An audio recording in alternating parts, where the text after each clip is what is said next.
Hi, I'm Melissa Doperalski, a certified wildlife biologist and the Environmental Review Program Manager at New Hampshire Fish and Game, Non-Game and Endangered Wildlife Program. I am also the state herpetologist, as well as the manager of the state's freshwater mussels, beetles, and odonate species. Prior to working for Fish and Game, I worked throughout the United States for both private and public sectors, primarily with threatened and endangered species, but I've also conducted hundreds of wetland delineations, as well as worked on several remediation type projects. We have a lot to cover today in a very short amount of time. So my talk today is going to be fairly high level, but I will be touching on some really specific points that I want to make, important points regarding the environmental review program and process, as well as considerations in project planning. And I'm going to touch very briefly on new, current, and ongoing changes to the New Hampshire Department of Environmental Services Alteration of Terrain rules, as well as New Hampshire Fish and Game rules. So very briefly, I'm going to talk about what it is our program does. In 1979, the Endangered Species Conservation Act, which is under RSA 212A, was established. Shortly, well, I guess a little over shortly, in 1988, what came of that is the Non-Game and Endangered Wildlife Program that was designed to implement the Endangered Species Conservation Act, which really is to provide protection as is necessary to maintain and enhance numbers of wildlife species are determined to be threatened and endangered species in the state. This includes threatened and endangered species that are federally listed as well. What we do is essentially we manage all non-game species in the state. So wildlife species, we have about 570 wildlife species in the state. Out of those, 470 are non-game species. So they're species that are not hunted, fished, or trapped. This does not include thousands of invertebrates, such as arachnids and insects that our program also manages. As of 2017, in the state, we have 30 species that are listed as endangered, 21 as threatened, and we have numerous species, 62 of species that are considered state concern, special concern, and 169 species that are considered species of greatest conservation need. And all of this is discussed in great detail in our New Hampshire State Wildlife Action Plan that's available on our website. So we do a lot of things in our program. Like I mentioned, we do tons of research on our teeny species. We run programs, educational programs. We do things like we work with numerous partners, non-governments, NGOs, land trust, conservation partners, other states, regional partners, local governments, universities, volunteers. Primarily what we do is research, but we also do things like work with the Natural Heritage Bureau to manage and maintain a database of rare species, and we do the environmental review program as well, which was going to be pretty much the focus of most of today's talk. We're going to jump right into the environmental review program really quick, and this is a screen that many of you are probably familiar with. It's on the DNCR's NHB Data Check Tool website. This is actually a new updated website that just became live a couple months ago with some new enhanced features. But this is the first place that you go to when you're starting to design a project. What this does and what you're supposed to do on this is like your first step, like I said, to find out, are there record occurrences of threatened and endangered species in your area? This is threatened and endangered wildlife species, as well as plants, native plant communities, which is what NHB really focuses on. I'm only going to be talking about wildlife. That's what Fish and Game does. NHB is a whole nother process, but they work concurrently with us when conducting reviews or providing feedback on project reviews through the process. One thing to note on this, as you can see on the right side, there's a list of permits that you're applying for. I cannot stress enough that it's really important to check off all the appropriate permits that you may be applying for your project. If there's a potential that your project may need one of these permits, I would highly suggest that you check it off. The NHB Data Check tool is designed so that it has a screening layer. And what that means is all threatened and endangered species, plant communities, exemplary plant communities in that database are provided certain thresholds and buffers. that includes variables such as the range of that species. There could be even habitat considerations, things of that nature. Depending on the type of permit or project that you're doing, that screening layer changes in size. So if you're just doing one wetland point for a project that's looking at one culvert location, for example, it may not pick up species that are maybe a half mile down the road. However, if you're working on an alteration of terrain permit, which includes a larger area, a polygon-shaped project area, the screening layer is going to look at that differently. Projects that go through NHB that are identified are marked off for, let's say in this example here, a shoreline standard permit. If your NHB data check results letter says that that's what it was produced for, you may not be able to use it for an alteration of terrain permit. So I highly suggest that you check off the correct boxes in this. Another point to make is to make sure that you provide as much information as possible on the type of project that you're doing, the area of the project, and what potential disturbances might happen. We do work with NHB individually when looking at these requests to determine what potential species may be impacted by your project. And often we can provide you feedback very early on and through this results letter about what sort of species considerations you need to make.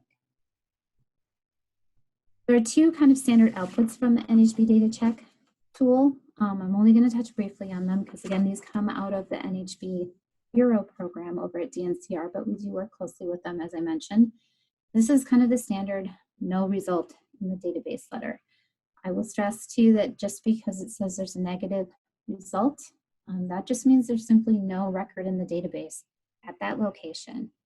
This does not mean that there's not a sensitive species at the site. It does not mean that there's not a rare or threatened endangered plant. It just means that we don't have record of it. This is true for a lot of areas in the state, which are privately owned. We don't have access to the sites. Unless a private landowner gives us access, we conduct research through permissions. We do not have records of a lot of areas within the state. So it's our database, although very, very thorough, is very limited by where we have access and who is willing to provide us with certain information. The other standard response is this letter, which includes a species list. So I will point out at the top, this is a confidential information. This first page letter can be shared and produced publicly, shared through town meetings. If somebody asks you about your project and potential species, you can provide this letter. There are additional pieces to this letter that include maps and detailed information on that species occurrence, which are considered confidential. We are and do protect these species through the Threatened and Endangered Species Act, which says we have a right to maintain and keep their locations private for a lot of reasons. There are unfortunately incidences where animals get poached, illegally traded, gathered, all sorts of horrible things. So for several species, we do keep their locations very, very secretive, or we just don't provide that level of information. So this is a standard letter that you would see. The vertebrate species, wildlife species is listed here, and it will say on here to contact Fish and Game to do further coordination, to have discussions about your project. This description here is a perfect example: proposed sewer and driveway crossing, construction of 30 townhomes. It would be actually better to provide information on the acreage. How big is the project size? Where is it located? Is it in a rural landscape? You do not need to go into extreme detail here, but the more information you can provide us, the more likely we are able to provide you with feedback at this early phase. Sometimes we will include notes in this letter. NHB does the same, that will maybe even tell you right off the bat, hey, your project might not even impact the species listed. We don't require further information. So this is kind of what I just briefly touched upon. You get your letter review. That starts your environmental review process with our program. Kim Tuttle is our main environmental review person. I manage the program, but I also work very closely with her on some of these projects.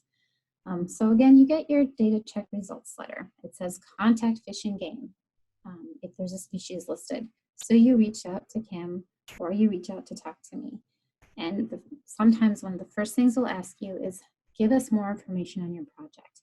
Again, the more detailed you are during the data check results letter process, the less information we will ask during this process, and it'll go a lot smoother. But usually there's information that we need.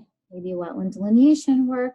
It could mean that we need project details, or where's give us maps of where your project's located. If you have site plans available, engineering plans, sometimes that's very helpful for us to determine what measures are you already implementing that could offset or mitigate or avoid impacts to any potential species in your area. And again, wetland delineations, are you doing buffers of your project? All of this information is very helpful to us, and it's very helpful if you can provide it to us in a package or in one email correspondence.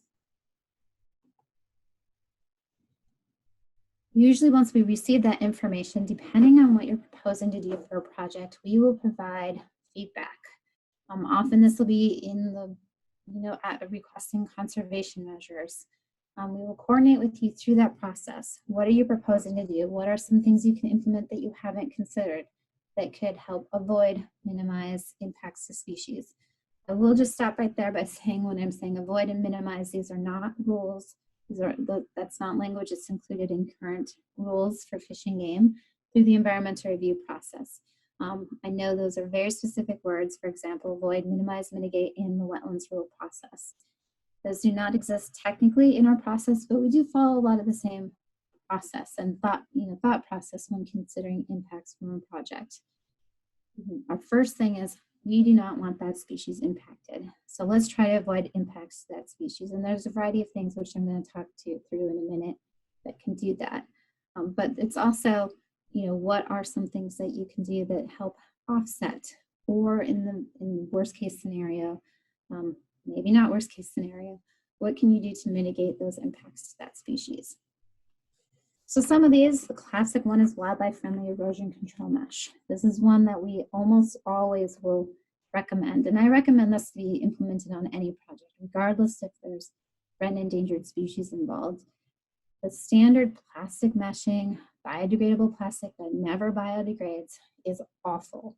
We get and see common species all the time tangled up in this. I've seen pets tangled up on this, and we've lost more species than I can say, that I can even count, of threatened endangered species have lost their lives to these bad designs. So we will always ask, especially if the teeny species is in an area, for you to use more natural products, cocoa or jute matting, for example, more natural fibers in project design. Some other things are how you install certain netting. Depending on the species in the area, we might ask that you install it a little bit differently than some of the design specs ask for. Depending on what animal's there, if it's a burrowing animal, we might recommend that you bury it a little bit deeper, or maybe you add certain curves in the design. Sometimes this actually goes against what engineers are asking, but again, depending on why you're using the product, if it is to keep an animal out of an area, these are important considerations to make. Curbing designs. So this is actually not the worst curbing design, but thinking of like the grading, how large is the grate spacing? Are animals going to get trapped, especially young animals, young turtles in these areas? You will often make recommendations to do sloped curbing if at all possible for projects. In this design here, actually, I would also recommend to offset the grate a few inches from the edge of the curb. Again, if there's a small turtle, a small mammal that's trying to cross the road, the slope curbing is easier for them to climb up and over. The smaller the grate size, or if you can keep the grate off the edge of the curb, it also minimizes the potential that they're going to get stuck in those grates or fall through those grates. Project communication regarding threatened endangered species. If, and this is actually a species of special concern, we will often provide you information and flyers so that your site operators can identify species that may be on the project site, as well as contact information. We will often ask that you share this with all project site operators, as well as include this on your site plan so it's available during the whole life of your project. One thing that, just to throw it out there, but it's something everybody's very familiar with, is design crossings mindfully. Open passageways with light that allow for the consideration of geomorphic design and stream passages, not perched, different types of materials. All this It's very helpful, keeps animals off the roadways, enables and makes the ecosystem much more healthier, keeps the stream where it needs to be if it has room to move. Some other crossing designs that aren't necessarily related to water are passages for amphibians. This is one that was done with some of our partners down in New Jersey, which was an amphibian crossing between two wetland corridors. The open grates at the top provide light going through there, so animals will go in there, often turtles and amphibians will not go into an area that's dark for fear that they're going to be trapped or that there's predators. So it's very important that there's lighting, that they can see through to the other side. This was one that was hopefully going to keep animals off the roadway and give them safe passage to the other side. Passage benches, excuse me. Again, consideration of geomorphic design, but gives an area for animals to, instead of going up on the roadway, that they can cross under a bridge safely, do not have to go into the water. Turtles actually will use these too, to keep them off the roadways. I mentioned earlier catch basins and grate designs, so making those grates smaller so that animals can't fall through down in them. We will often make these recommendations, especially if there's turtle nesting that could be nearby or small mammals that are protected like New England cottontails. And also the removal of sumps. Sump designs often include a 3-foot drop. If you have a large grate that an animal's going to fall into, they will become entrapped and die in those if they don't have a way to escape. So any sumps and catch basins that are located in and next to sensitive areas, for sure, we ask for the removal of sumps. And this is an allowance that AoT often allows for, and there's several other project designs that are available that help still maintain water quality, but are less impactful or potentially impactful to teeny species. This is just an example of silt fencing, as I mentioned earlier, that can be installed to keep animals out of the construction area. This is a laydown area near a sensitive site. It was installed intentionally to keep turtles from going into this site. Permanent fencing design can also be used in project design in and adjacent to roadways where there could be high road mortality from sensitive areas being adjacent to roads. This was a project with some partners up in Canada in which this became a permanent feature alongside the road to keep animals from crossing in that location. Timing considerations for projects. This is important for DOT projects. Turtles often will use roadsides for nesting. This is because turtles need open space, exposure, and sandy soils that incubate their eggs after they deposit them. In New Hampshire, we have a lot of wooded areas and not a lot of open space or sandy areas.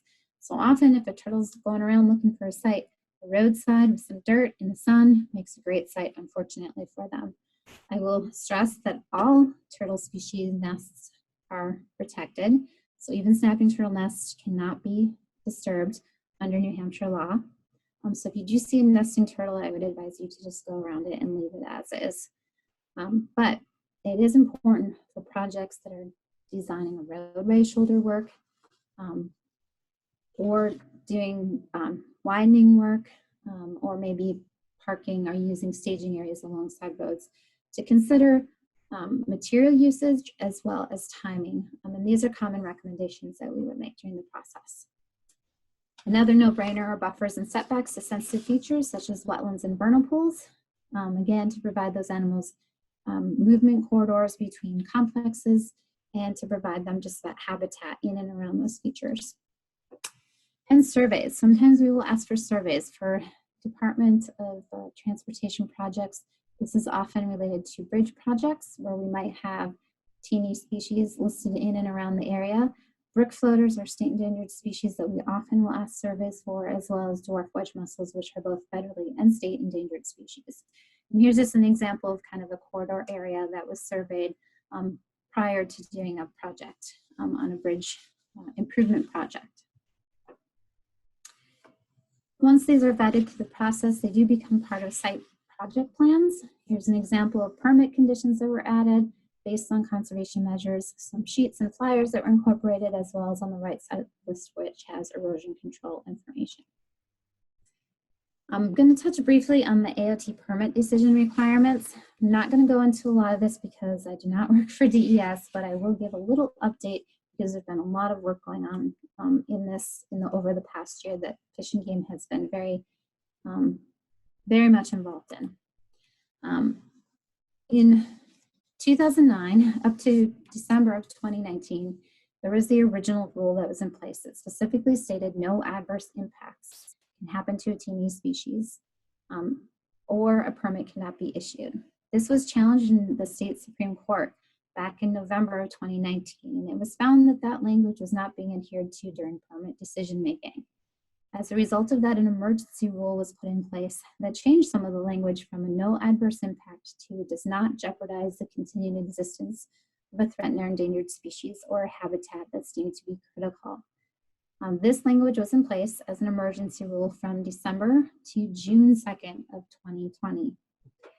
As of June 2nd, a permanent rule update happened with Department of Environmental Services, AoT, which is this that you have in front of you. Several of you have probably experienced this. This requires a wildlife survey to be conducted or completed for every project that requires an alteration of terrain permit. This report needs to be completed by a qualified wildlife biologist and needs to go through and be reviewed by Fish and Game. And conservation measures that come of that become permit conditions. I won't go into a lot of detail of this. This is actually still evolving. There's still rule development underway that pertains to what this is, how it's interpreted, and the process between Fish and Game and Department of Environmental Services. Any new information you can find by going to DES's website, and you can see on the right side, it has public input sessions that have to do with our rule development process. There's been 2 public input sessions so far, and you can get the information up to there. Guidance, I'm looking at the right side of the page there on the wildlife biologist qualifications, as well as a template for the wildlife and habitat assessment for teeny species. Again, Fish and Game has worked very closely with DES on this process. It's been a complicated process, and it evolves honestly by the minute in some cases. Any new information though is going to be posted here, primarily because it's related to the DES rules. There's still some ongoing work that actually at the time you watch this will be hopefully some additional information I can provide you at that time. In that there's rule development underway for both DES and Fish and Game that pertain to and define this process even more. This was on April 8th. It's a WebEx that you are able to attend, provide your comments on these new rules. The draft rules will be are posted on the DES website as well as the Fish and Game website. And we will be providing feedback, and maybe during the conference I will be able to provide feedback as the result of this. Again, this process is ongoing and evolving as we speak. Just touch briefly on Fish and Game works very closely with Department of Transportation on several projects. So we work with them not only as it relates to environmental review projects specifically, but we have larger projects that we work with them on, such as New Hampshire Wildlife Connectivity Project, which we look at how projects and roads can be, or how roads can be designed better, and just looking at the infrastructure across the state. How can we better implement this and keep connectivity between unfragmented landscapes, or in areas where we have and need to maintain unfragmented areas or add them, where are good areas in the state to do that? We also have a pollinator project, which we're looking at how can we use roadsides and medians as a way to provide additional habitat for our pollinator species.